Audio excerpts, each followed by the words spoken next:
hari ubu ntamezi abiri bari bwamare muri Canada. Oya urugushyira muri ayo kwidekarara kuko amakuru ufite ngo baragiye kwidekarara. Vestina.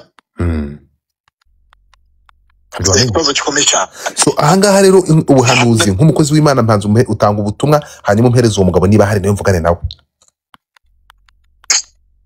Nepo. Godfather Ngwino. Urabona icyo navuga cyo nuko Satani ni umwanzi w'ibyiza, ntawakifuza isenyuka ry'urugo rwa Vestina na Idrissa, ariko kandi umuntu ashobora kuvuga ngo n'ababyeyi be bashobora kuba barabigizemo uruhare. Ntabwo tubirafite, ariko kandi iyo ugiye kureba uko iyo urebye umwana usoza ishuri rya segonderi ahita yinjira mu rushako, hari imbere atari bwahabwe za nyirasenge inama za kibyeyi, yarangiza agahita yirukira mu rushako ngo n'ubutunzi, ngo babonye umugabo w'umukire ngo azabafasha, ngo bagiye kubafasha kuri byinshi cyangwa bafasha ibiniri. Ibyo nabyo ubwabyo biri mu byatumye Vestina ahubuka mu rushako rwiwe. Biramutse ariko kandi ntabwo twavuga ngo biramutse twavuga ngo ntabwo ari ukuri.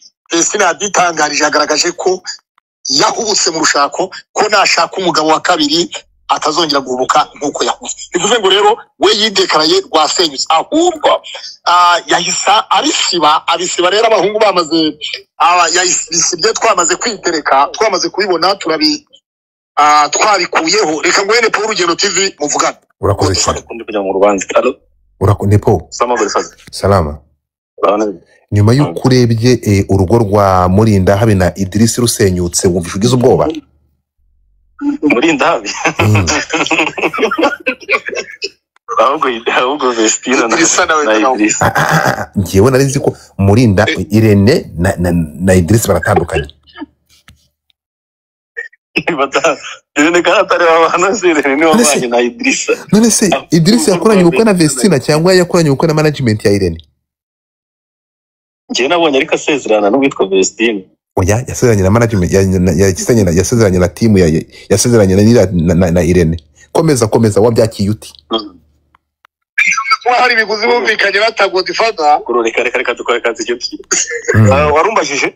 Ibi bintu wowe wabyakiye ute? Ibi bintu wabyakiye ute byagutunguye wabonaga bizaba?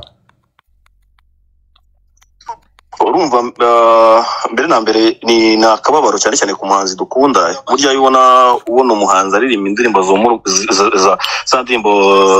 zomora imitima y'abandi. Mu gihe wavuga ko afite agahinda ndetse amaranye igihe kinini, ni ikibazo gikomeye cyane. Bya bindi bavuga ngo nuko mu buzima bwa social media, ariko atari bwo buzima tubayeho mu buzima busanzwe. Yego. Niba umuntu avuga ko atazongera kugira amahitamo yo guhitamo umugabo uyu munsi yahisemo, ariko ko ntago mentioninga niba ari umugabo we. No uretse gato ahangaha ntituza kuvuga ntabwo ari amahitamo y'umwana, ntabwo ugeze agira amahitamo. Operation tumukweye yakozwe na Irene ikimara gutegurwa, bafashe umwana bamwohereza muri misiyo. No kuvuga ngo Vestine kujya mu rugo rwa Idrissa ni nk'ingabo z'u Rwanda kohereza abasirikare Darifuru, yagiye muri mission. Komeza.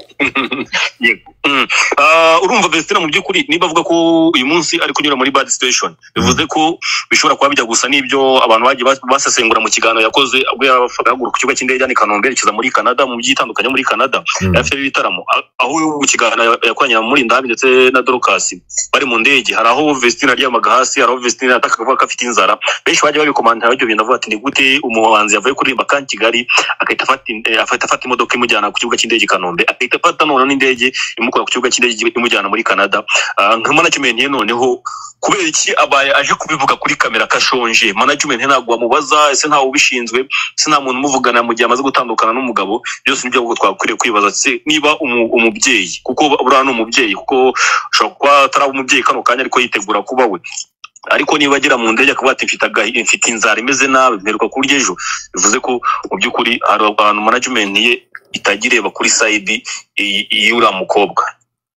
Urakoze cyane. Ibi ngibi byo wende by'inzara umuntu wese arasonza, hari igihe yabuze n'umwanya wo kurya, atabuze ibyo kurya ko yabuze umwanya wo kurya, byo birashoboka. Atabibonye. Yavuze ko atabibonye? ntabwo yavuze ko yabuze umwanya. So anyway, ibi ngibi rero ikintu kiriho ni status yakoze saa 3 zuzuye kuko nyamazeho iminota 16 bwari saa 3 iminota 16 ariko yaje kuyisiba bigaragara ko nyine wenda ashobora kuba yaganijwe cyangwa se yabikoze atabiganiriyeho n'abandi ariko buri ikintu cyane mbere abantu kuri kuganiraho cyane bakuri kwibaza kuri iyi statement yakoze ahantu asoza avuga ngo sinzongera kwizera umugabo na rimwe mu gihe ntaramenya umuryango we ntaramumenya kubera ko uyu munsi ibyo biri kunshyira mu bibazo byose ndimo kunyuramo yaba ari mu buzima bwanjye ndetse n'amahitamo ndi gukora uyu munsi. So bivuze ko we yamaze gufata umwanzuro tuvugana ntabwo azasubirana n'umugabo we muri iriya mvugo. Umugabo avuga n'umugabo yanditse utanditse izina rye ariko yivugaga we yavuga ko hari umugabo yahisemo yaje akabwira ati nahisemo yes. Urakoze cyane ndagushimiye my brother. Asante kabisa nibutaga kubera ko ndi gukurikirana urubanza rwa Silas mbona wa undi Jason ku murongo n'umugore we rwa gatanya turi buze no kumenya Silas ko urukiko rwamufunze ugaragaza ko yasambanyije umwana w'umukobwa ndetse bagaragaza ko na forensic yagaragaje ko ari wamusambanyije ngijana ku ijana. Turi buze kwibaza ati se yaje kurangira bisubiye byose turi buze kumenyera muri bino rubanza. Urakoze cyane ndagushimiye. Asante. Ibyo rubanza mpuriye he nabyo kimanza n'imanza turi kwa no kuri ntuza opionika urahari ngo uzamuke umva ikintu gitangaje ngo uyu mugabo ngo araturubika ngo ntarangiza urugendo rugo yari yatangiye mutapingi sibyo byiza Godfather oya ntabwo ari byiza uramwana nibwo ari kura man uyu ni umwana muto bro man uyu ni umwana muto warukirangiza secondaire urimo kunyumva ariko kaboko yaramufashe amushyira mu business zo kugira ngo bibura mugabo kunyumva uyu mwana nta bintu byingo bamwohereje muri operation tumukwe ariko utari kumva ntabwo kubyumva hano hari tumurye tumukwepe none se Godfather no dusubiye kwiyo post ya postinze aho munsi yavuze ngo ntabwo nzongera gushaka umugabo ntabanje kumenya iwabo iyakomoka